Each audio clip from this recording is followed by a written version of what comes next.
जय हिंद दोस्तों इस वीडियो में आपको बताने वाला हूं संघ लोक सेवा आयोग यानी कि union Public Service commission CAPF-AC भर्ती 2020 के बारे में, और साथ ही मैं आपको इसके एग्जाम पैटर्न एंड सिलेबस के बारे में भी पूरी जानकारी देने वाला हूं। तो अगर आप दोस्तों सेम वीडियो के अंदर एग्जाम पैटर्न, सिलेबस और एलिजिबिलिटी क्राइटेरिया के बारे में जानकारी जानना चाहते हो तो ये वीडियो आपके लिए बहुत ही खास होने वाली है, इसलिए आप इस वीडियो को बिना स्किप किए कंप्लीट वे में देखें। तो चलिए दोस्तों शुरू करते हैं। दोस्तों सबसे पहले यहाँ पर हम इसके एलिजिबिलिटी क्राइटेरिया के बारे में जानते हैं और इसके बाद बात करेंगे इसके एग्जाम पैटर्न एंड सिलेबस के बारे में। तो यहाँ पर जो आपकी इंपॉर्टेंट डेट्स रखी गई है वो है आपकी एप्लीकेशन बिगिन यानी कि फॉर्म फिलअप स्टार्ट आपके 18 अगस्त 2020 यानी कि बीते कल से हो चुके हैं, और आप लोग इसमें 7 सितंबर 2020 शाम 6 बजे तक अप्लाई कर पाओगे। और एग्जाम डेट की बात करें तो यहाँ पर आपकी इन्होंने 20 दिसंबर 2020 एग्जाम डेट रखी है। अब यहाँ पर दोस्तों मैंने आपको बताया कि इसमें आपके फॉर्म फिलअप स्टार्ट हो चुके हैं, तो मैं आपको ये भी बता दूं कि मैं ऑलरेडी फॉर्म फिलअप की वीडियो बना चुका हूं। अगर आप यहां पर चैनल के ऊपर चेक करोगे तो ये वीडियो मैंने डाल दी है, और इस वीडियो का डायरेक्ट लिंक आपको इस वीडियो के डिस्क्रिप्शन में मिल जाएगा जो कि आप देख रहे हो, ताकि अगर आप इस वीडियो को देखने के बाद आपको लगे कि आप इसमें अप्लाई करने के लिए एलिजिबल हो तो आप ये वीडियो देख करके अप्लाई कर लीजिए, आपके फॉर्म के अंदर कोई भी मिस्टेक नहीं होगी। अब चलिए जो अन्य जानकारी है उसके बारे में भी बात कर लेते हैं। एप्लीकेशन फीस यहाँ पर दोस्तों जो आपकी जनरल OBC के लिए रखी गई है वो 200 रुपये है। SC/ST के लिए यहाँ पर कोई भी एप्लीकेशन फीस नहीं है। इसके अलावा अगर आप फीमेल कैंडिडेट है और कोई सी भी कैटेगरी से आप बिलोंग करते हैं तो आपको कोई भी एप्लीकेशन फीस देने की आवश्यकता नहीं है, यानी कि सभी कैटेगरी की फीमेल कैंडिडेट फ्री में आवेदन कर सकते हैं। और जो दोस्तों यहाँ पर एप्लीकेशन फीस पे करनी है जनरल OBC को, ये आपको ऑनलाइन वे में debit card, credit card, net banking के माध्यम से करनी है, और ई चालान के रूप में भी आप इसको जमा कर सकते हो। वैकेंसी डिटेल की बात करें तो यहाँ पर टोटल आपके 209 पद है, और किस डिपार्टमेंट के लिए कितने वो भी आप यहाँ पर जान लीजिए। BSF के लिए 78 है, CRPF के लिए 13 है, CISF के लिए 69 है, ITBP के लिए 27 है, और SSB के लिए आपके 22 पद है। एज लिमिट यहाँ पर आपकी सभी डिपार्टमेंट में इन सभी पोस्ट पर 20 से 25 साल के बीच रखी गई है, और जो आपकी एज काउंट की जाएगी वो आपकी 1/8/2020 यानी कि 1 अगस्त 2020 तक की जाएगी। इसका मतलब ये होता है कि जो आपकी 20 साल की उम्र है वो 1 अगस्त 2020 तक हो जानी चाहिए। अगर इसके बाद होगी तो आप एलिजिबल नहीं हो पाओगे। इसी प्रकार से जो आपकी 25 साल की उम्र है वो अगर वो 1/8/2020 तक 25 साल से ज़्यादा की हो चुकी है तो आप एलिजिबल नहीं हो पाओगे। बट यहाँ पर दोस्तों ध्यान देने वाली बात यह है कि इसमें SC/ST कैंडिडेट को गवर्नमेंट रूल्स के अकॉर्डिंग 5 साल की छूट एज के अंदर दी जाएगी, और जो OBC कैंडिडेट है उनको भी यहाँ पर 3 साल की छूट दी जाएगी। एलिजिबिलिटी यानी कि क्वालिफिकेशन, तो दोस्तों इसमें अप्लाई करने के लिए यहाँ पर आपसे बैचलर डिग्री मांगी है, यानी कि आपका ग्रेजुएट होना जरूरी है। बट यहाँ पर दोस्तों ध्यान दीजिए कि इसमें अगर आप अभी फाइनल ईयर, लास्ट सेमेस्टर या फिर लास्ट ईयर के अंदर हो तो तब भी आप इसमें आवेदन कर सकते हो। जी हाँ दोस्तों, इसमें फाइनल ईयर कैंडिडेट एलिजिबल है अप्लाई करने के लिए, और ये मैंने जानकारी फॉर्म फिलअप की वीडियो के अंदर भी दी है। इसी प्रकार से अब फिजिकल एलिजिबिलिटी की भी जो जानकारी है वो देख लेते हैं। अगर बात करें हाइट की मेल कैंडिडेट की तो यहाँ पर उनके लिए 165 सेंटीमीटर हाइट रखी गई है, और फीमेल के लिए 157 सेंटीमीटर रखी गई है।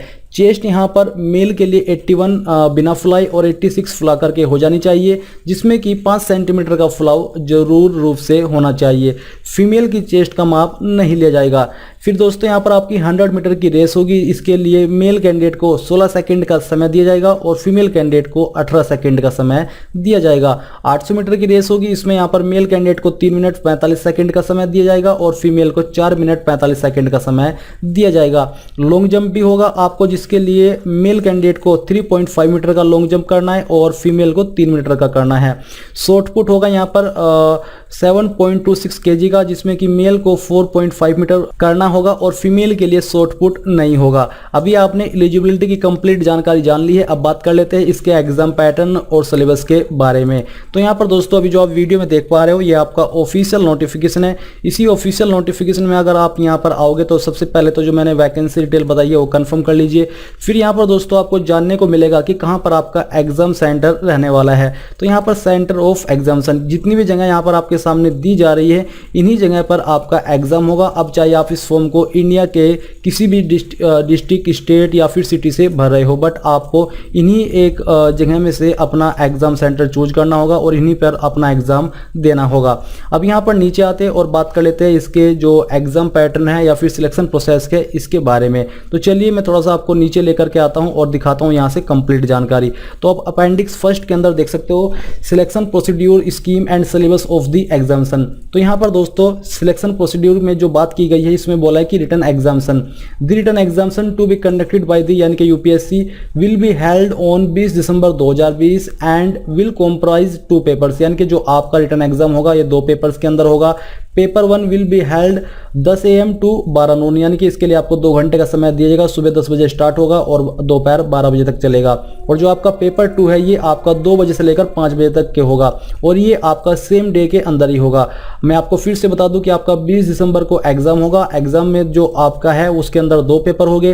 पहला पेपर आपको सुबह 10 बजे से 12 बजे तक देना है और सेम डे आपको दूसरा पेपर 2 बजे से शाम 5 बजे तक देना होगा। अब यहाँ पर पेपर 1 में आपको बोला जा रहा है कि जनरल एबिलिटी एंड इंटेलिजेंस इसके अंदर सब्जेक्ट है जिसके लिए आपको 250 मार्क्स दिए जाएंगे। दी questions in this paper will be of objective type, यानी कि मल्टीपल आंसर, बेसिकली जिसको हिंदी में हम बहुविकल्पीय बोलते हैं, जिसमें आपको एक क्वेश्चन के लिए 4 विकल्प दिए जाते हैं और उसमें से एक विकल्प सही होता है। इस तरह के आपके क्वेश्चन आएंगे और जो आपका क्वेश्चन पेपर होगा वो आपका इंग्लिश एंड हिंदी दोनों के अंदर सेट होगा। आप चूज कर सकते हो कि आपको किस लैंग्वेज के अंदर सोल्व करना है। फिर जो आपका पेपर 2 है, पेपर 2 का जो आपका सब्जेक्ट है वो है आपका general studies, essay and comprehension, यानी कि इन सब्जेक्ट से आपके क्वेश्चन आएंगे पेपर के अंदर और ये 200 मार्क्स के लिए रहेगा। तो यहाँ पर इस प्रकार से आपका पूरा पेपर 450 मार्क्स का होने वाला है। फिर दोस्तों यहाँ पर नीचे आपको बोला जा रहा है कि in this paper candidates will be allowed to option of writing the essay component in English और हिंदी, यानी कि आपको यहाँ पर इस एसे लिखना होगा इंग्लिश या फिर हिंदी के अंदर। The medium of precis writing comprehension components and other communications language skills will be English only. जो आपका एसे है वो आपका हिंदी या इंग्लिश के अंदर हो सकता है, बट इसके अलावा जो अन्य है ये आपको सिर्फ इंग्लिश के अंदर ही लिखने होंगे। अब यहाँ पर दोस्तों आपको कुछ इंस्ट्रक्शन दिए जा रहे हैं जैसे कि नोट फर्स्ट में और नोट 2 में, ये आपको रीड कर लेने हैं। इसके अलावा यहाँ पर जो आपकी फिजिकल एलिजिबिलिटी है वो आप देख लीजिए, जो कि मैं आपको बता भी चुका हूँ, तो आप यहाँ से इनको कंफर्म कर सकते हो। फिर दोस्तों यहाँ पर जो लोग एग्जाम को क्लियर करेंगे फिर उनका फिजिकल स्टैंडर्ड टेस्ट या फिर फिजिकल एफिशिएंसी टेस्ट होगा और फिर मेडिकल टेस्ट होगा। इसके बाद आपका होगा इंटरव्यू पर्सनैलिटी टेस्ट। तो यहाँ पर बोला जा रहा है कि candidates who are declared qualified in the medical standards test will be called for interview या फिर personality test to be conducted by Union Public Service Commission. Candidate who are declared medically unfit but allowed to appear before the review medical board on the appeal by the appellate authority will be called for interview personality test provisionally. The interview personality test will carry 150 marks. तो जो आपका interview होगा इसके लिए आपको 150 marks दिए जाएंगे। यहाँ पर एक जानकारी ये भी है कि जो मेडिकली अनफिट पाया जाएगा उसको एक मौका और दिया जाएगा, जब वो फिट हो जाएगा फिर उसका इंटरव्यू या फिर पर्सनैलिटी टेस्ट लिया जा सकता है। अब यहाँ पर दोस्तों बेसिकली आपका 150 मार्क्स का है, इसमें आपको पता ही है कि इंटरव्यू कैसे होता है। अब बात करते हैं कि जो आपका पेपर 1 है जो कि आपका जनरल एबिलिटी एंड इंटेलिजेंस के ऊपर होगा, इसमें आपके मेनली किन किन सब्जेक्ट को या फिर किन किन टॉपिक्स को कवर किया जाएगा। तो यहाँ पर फर्स्ट करके इन्होंने बता दिया है जनरल मेंटल एबिलिटी। तो इसमें बोला है कि the question will be design to test the logical reasoning, quantitative aptitude including numerical ability and data interpretation. ये आपके टॉपिक्स होने वाले हैं। अगर आपको इस सब्जेक्ट को क्लियर करना है तो आपको इन टॉपिक्स को पढ़ना होगा। फिर सेकंड आता है आपका जनरल साइंस। इसमें आपको बोला है कि the question will be set to test general awareness, scientific temper, comprehension and appreciation of scientific phenomena of everyday observations including new areas of importance like information technology, biotechnology, environmental science। ये आपके topics होंगे इस subject के। फिर है आपका current events of national and international importance. तो यहाँ पर आपको बताया जा रहा है कि the question will test the candidates awareness of current events of national and international importance in the board areas of culture, जैसे कि culture, music, arts, literature, sports, governance, social and developmental issues, industry, business, globalisation and interplay among nations. ये आपके topics होने वाले हैं। यानी कि अगर आपको इस सब्जेक्ट को क्लियर करना है तो आपको इन चीज़ों के ऊपर ध्यान देना होगा। जो आपके पिछले 5-6 महीने के अंदर घटा है वो आपको पढ़ना होगा। Indian polity and economy. तो इसके अंदर आपको बोला है कि the question shall aim to test candidates knowledge of the country, political system and the constitution of India, social system and public administration, economic development in India, India, regional and international security issues and human rights including its indicators, ये आपके topics रहेंगे। फिर है history of India, तो दी question will B broadly cover the subject and it's social, economic and political aspects. This shall also include the area of growth of nationalism and freedom movement, ये आपके इसके अंदर topics होने वाले हैं। इसके बाद है इंडियन एंड वर्ल्ड जियोग्राफी, इसमें आपको बोला है कि cover the physical, social and economic aspects of geography pertaining to India and the world, ये आपके टॉपिक्स होने वाले हैं। फिर दोस्तों आपका जो पेपर 2 है जिसमें कि आपको बोला है कि जनरल स्टडीज एशियन कॉम्प्रिहेंशंस आपका आएगा। इसमें है आपका पार्ट ए के अंदर ऐसे questions which are to be answered in long narrative form either in Hindi और इंग्लिश, यानी कि आपको ये बहुविकल्पीय में नहीं होंगे, ये आपको लॉन्ग नरेटिव के अंदर देने हैं। टोटलिंग 80 मार्क्स, ये आपके टोटल 80 मार्क्स के लिए होंगे। The indicative topics are modern Indian history specially of the freedom struggle, geography, polity and economy, knowledge of security and human rights issues and analytical ability, ये आपके इसके टॉपिक्स होने वाले हैं। इसमें आपके इसके अलावा अन्य किस तरह के क्वेश्चन आएंगे।